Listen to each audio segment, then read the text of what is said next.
It's just really impressive. I mean, we talk about Toxjq's LG for decades, right? And he didn't disappoint because he certainly put on a show with that today. So I thought his rail was just unbelievable. Yeah. I've been saying that word so often, but it's not getting tiring at all because it's been absolutely spectacular. And I think his movement on top of that, it's sometimes I see some inconsistencies with it, but I think he was really, really on point. And I feel like we saw a confident Toxjq today.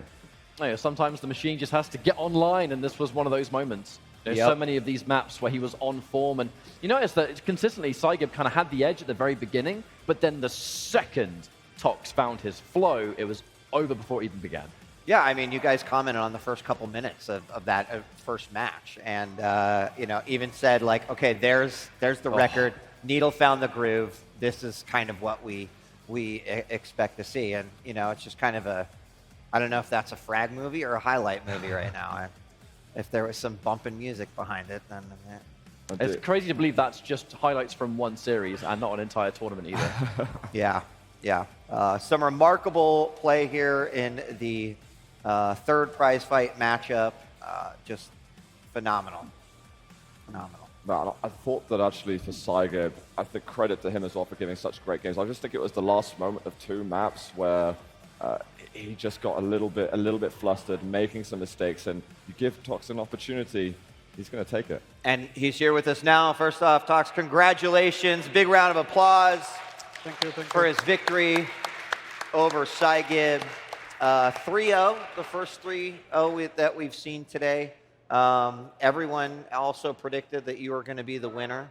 But I want to ask you a quick question about your legacy, because you're someone that I casted for many, many years online and at LANs, and here you are, still as strong as you have always been. But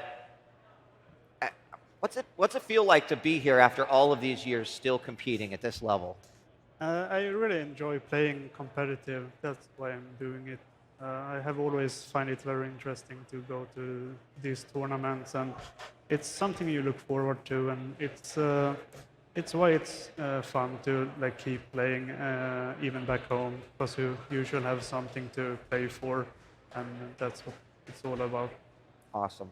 Well, let's talk a little bit about the matchup. What questions you guys have? I've got a question about Ruins, actually, because there was a long period of time on the map where you didn't go for the heavy armor at all.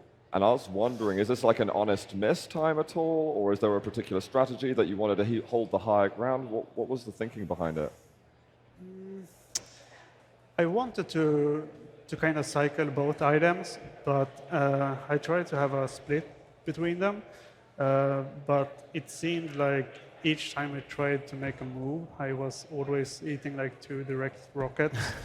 And I was respecting the combination with rocket and Diorb. Like if you drop down to have him, he's standing around the corner. Even if you are completely in control of the map, you can just lose it in a second.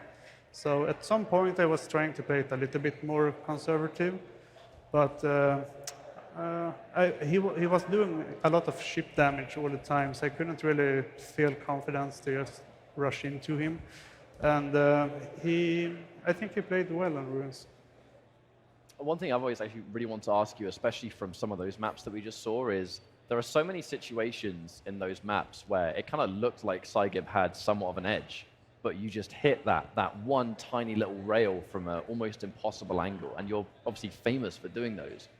Like, is there anything that goes through your head during matches other than just like muscle memory of combat skill? Because I know you play a lot of death matches and stuff when you're not doing the competitive modes. Do you feel like playing the sheer amount of deathmatch that you do really helps you in those situations? Because normally there's just chaos everywhere, right? Yeah, I think it helps to be more consistent, because there is always so much action going on. But I would say my game style is like, I don't really get too stressed if I'm like if I'm behind a few frags, because I usually know like if I actually just get like the full control, I'm more confident that I will make more frags faster compared to what my opponents are doing. So I'm constantly just trying to find like the situation where I feel comfortable. Like I really don't engage in fights most of the time if I don't like know that I'm in favor. Not so much about the stack wise, but if I have a better position, And I know that if we will be trading damage, I usually will end up with the last angle of the shot. So that's how I'm usually thinking about it. Can I ask you a quick question about, I think that a lot of people would agree, too, that you are a player with the skill set and the legacy and could, take that belt. What is your outlook for this year? This is one prize fight, one step closer, but obviously you want that belt by the end, but what do you feel like you need to do in order to make sure that that is on your shoulder, around your waist by the time QuakeCon 2020 rolls around? I think I just have to keep playing a lot more, and as well maybe trying to find other champions options maybe to play around a little bit, see if I can find a way that suits me a bit better. I know I should be playing a bit more aggressive. Just in general, this tournament, I felt like I had really close games against everyone, actually. But I couldn't really, get a break in a few of those games. Like, constantly were, not favored to me, basically. So I know it could go like either way. Like when you play, at least within the top 10 players, on any given day, you can lose and you can beat anyone. But in the end, it's always like the small details. Like maybe you make a mistake here and there, and sometimes maybe you should have hit another shot that you are supposed to hit. And everything, that's the fun part about Quake. Like a small detail changed the game completely. Yeah, awesome.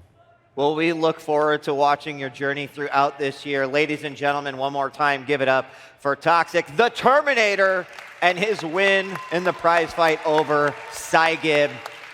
We're not done yet. In fact, we still have quite a bit left to go. Coming up next, it's Base versus Avic right here at the Quake Pro League Season 1 kickoff. Don't go away.